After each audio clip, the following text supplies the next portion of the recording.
Apacienta mis ovejas. Lección 6. Sufrir por Cristo. El propósito de la lección de esta semana es que sufrir persecución por ser cristiano es participar de los sufrimientos de Cristo. La lección la dividiremos en tres partes. La primera, la causa de la persecución. La segunda, persecución de los primeros cristianos. Y la tercera, la persecución ahora.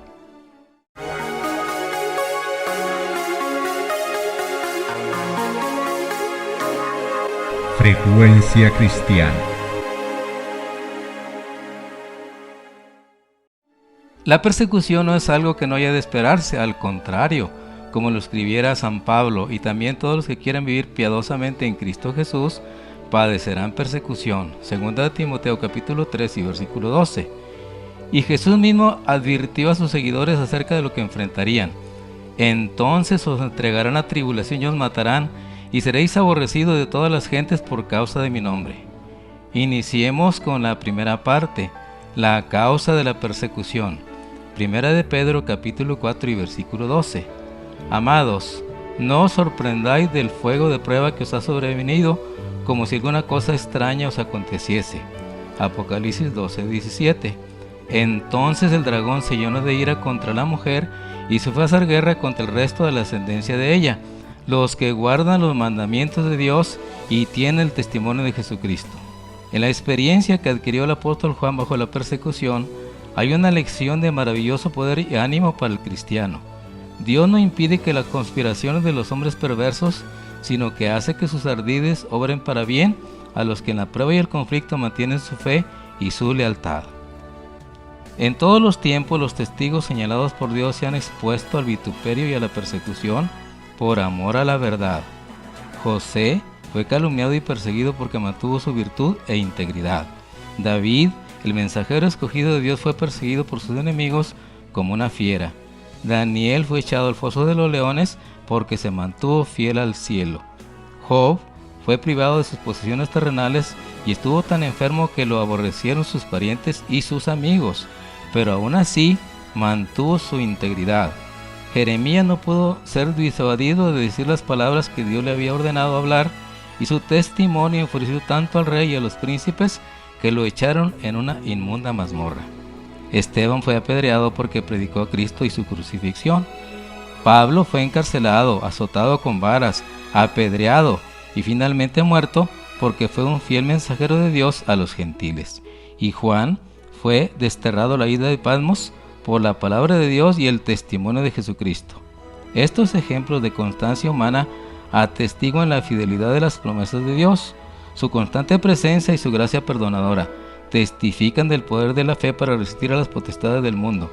Es obra de la fe confiar en Dios en la hora más oscura y sentir, a pesar de ser duramente probados y azotados por la tempestad, que nuestro Padre empuña el timón. Solo el ojo de la fe puede ver más allá de las cosas presentes para estimar correctamente el valor de las riquezas eternas. Jesús no presentó a sus seguidores la esperanza de alcanzar gloria y riquezas terrenales, ni de vivir una vida libre de pruebas. Al contrario, los animó a seguirle en el camino de la abnegación y el vituperio. El que vino para redimir al mundo fue resistido por las fuerzas del mal. En confederación despiadada, los hombres malos y los ángeles caídos se opusieron al príncipe de paz. Todas las palabras y los hechos de él revelaron divina compasión y su diferencia del mundo que provocó la más amarga hostilidad. Así será con todos los que deseen vivir piadosamente en Cristo Jesús. Persecuciones y vituperios esperan a todos los que están dominados por el Espíritu de Cristo. El carácter de la persecución cambia con los tiempos, pero el principio, el espíritu que la fomenta, es el mismo que siempre mató a los escogidos del Señor desde los días de Abel.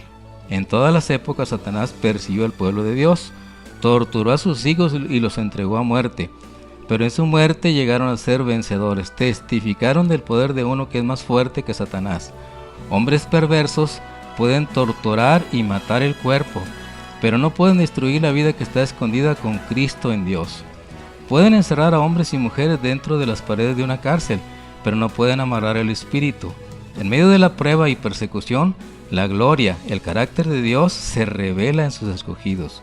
Los creyentes en Cristo, odiados y perseguidos por el mundo, son educados y disciplinados en la escuela del Señor. En la tierra andan por caminos angostos, son purificados en el horno de la aflicción. Siguen a Cristo en medio de los penosos conflictos, soportan la abnegación y experimentan amargos chascos, pero así aprenden lo que es la culpa y la miseria del pecado, y llegan a mirarlo con aborrecimiento. Al ser participantes de los sufrimientos de Cristo, pueden ver la gloria más allá de las tinieblas, y dirán en Romanos 8:18, pues tengo por cierto que las aflicciones del tiempo presente no son comparables con la vida venidera que en nosotros ha de manifestarse. Continuemos con la segunda parte, persecución de los primeros cristianos. Primera de Pedro 1:6, en lo cual vosotros os alegráis, aunque ahora por un poco de tiempo, si es necesario, tengáis que ser afligidos en diversas pruebas. Primera de Pedro 5:10, mas el Dios de toda gracia, que nos llamó a su gloria eterna en Jesucristo, después de que hayáis padecido un poco de tiempo, Él mismo os perfeccione, afirme, fortalezca y establezca.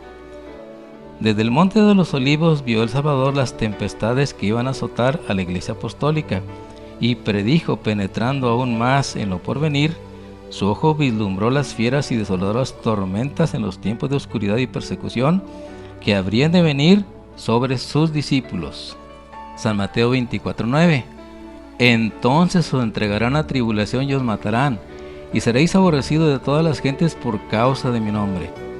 Los discípulos habrían de recorrer la misma senda de humillación, escarnios y sufrimiento que a Cristo le tocaba pisar.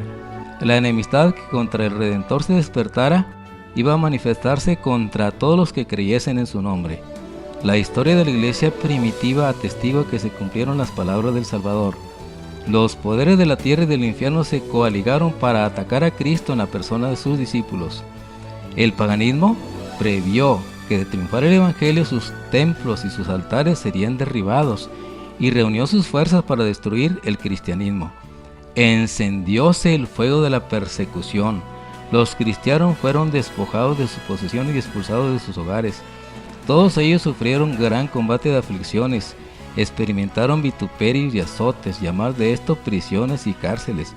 Fueron apedreados, aserrados, puestos a prueba, muertos a filo de espada. Anduvieron de acá para allá cubiertos de pieles de ovejas y de cabras, pobres, angustiados, maltratados, de los cuales el mundo no era digno, errando por los desiertos, por los montes, por las cuevas y por las cavernas de la tierra. Hebreos 11, 36-38. Muchos sellaron su testimonio con su sangre, nobles y esclavos, ricos y pobres, sabios e ignorantes, todos eran muertos sin misericordia. Estas persecuciones, que empezaron con el imperio de Nerón, cerca del tiempo del martirio de San Pablo, continuaron con mayor o menor furia por varios siglos.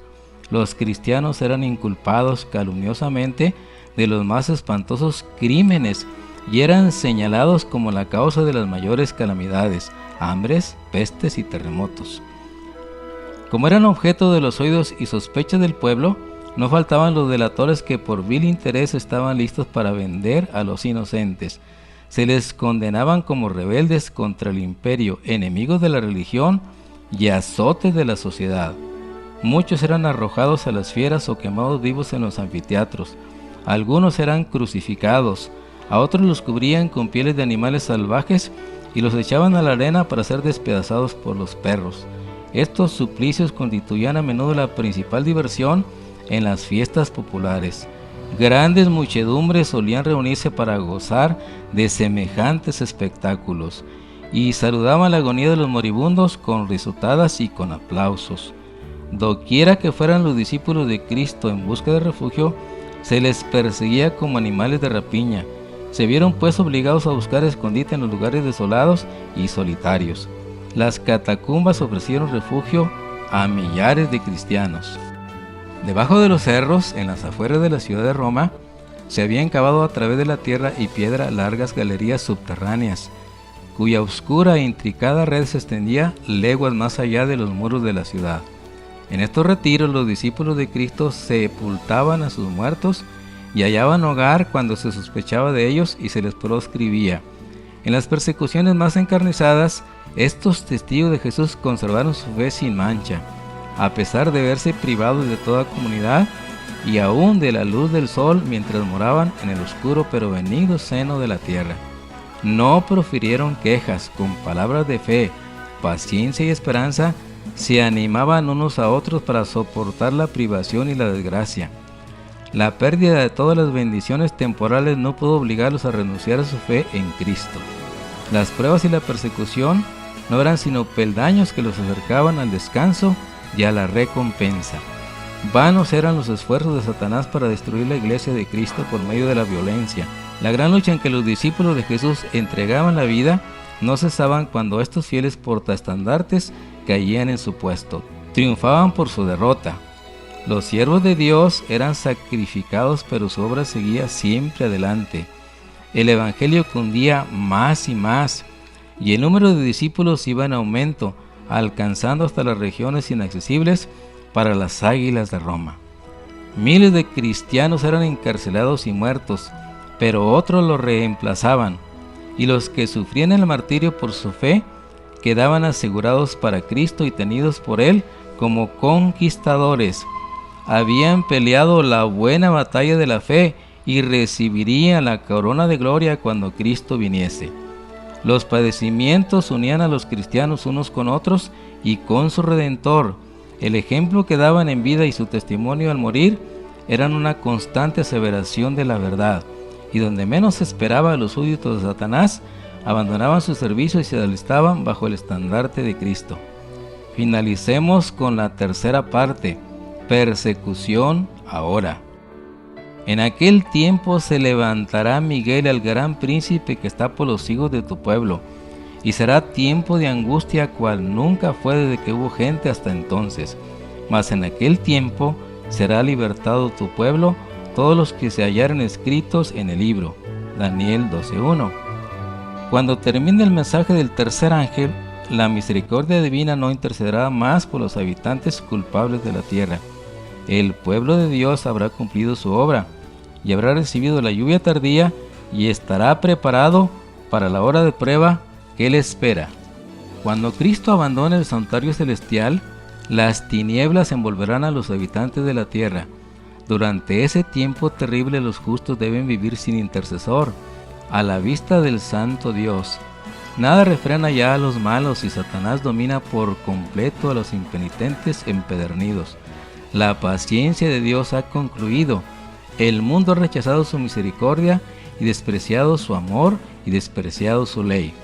Desamparados ya de la gracia divina, están a merced de Satanás, el cual sumirá entonces a los habitantes de la tierra en una gran tribulación final. Una vez que el sábado llegue a ser el punto especial de controversia entre la cristiandad y las autoridades religiosas y civiles se unan para imponer la observancia del domingo, la negativa persistente de parte de una pequeña minoría de ceder a la exigencia popular la convertirá en objeto de condenación universal. Se demandará con insistencia que no se tolere a los pocos que se opongan a una institución de la Iglesia y a una ley del Estado, pues más vale que unos pocos sufran y no que naciones enteras sean precipitadas a la confusión y a la anarquía. El pueblo de Dios se verá entonces sumido en las escenas de aflicción y angustia descritas por el profeta y llamadas el tiempo de la apretura de Jacob. Así como Satanás influyó en Esaú para que marchase contra Jacob, así también instigará a los malos para que destruyan al pueblo de Dios en el tiempo de angustia. Como acusó a Jacob, acusará también al pueblo de Dios. Cuenta a las multitudes del mundo entre sus súbditos, pero la pequeña compañía de los que guardan los mandamientos de Dios resiste su pretensión a la supremacía. Si puede hacerlos desaparecer de la tierra, su triunfo será completo. Aunque los hijos de Dios se ven rodeados de enemigos que tratan de destruirlos, la angustia que sufren no proceden del temor de ser perseguidos a causa de la verdad. Lo que temen es no haberse arrepentido de cada pecado. Si pudieran tener la seguridad del perdón, no retrocederían ni ante la tortura ni ante la muerte. Por esta razón, decidamos hoy ponernos a cuenta con Dios cada día, según la invitación de Isaías 1:18. Venid luego, dice Jehová, y estemos a cuenta. Si vuestros pecados fueren como la grana, como la nieve serán emblanquecidos. Si fueran rojos como el carmesí, vendrán a ser como blanca lana. Y a apropiarnos del mensaje a la iglesia de Esmirna, Apocalipsis 2:10 y 11. No temas en nada lo que vas a padecer. Sé fiel hasta la muerte, y yo te daré la corona de la vida. El que venciere no sufrirá daño de la segunda muerte.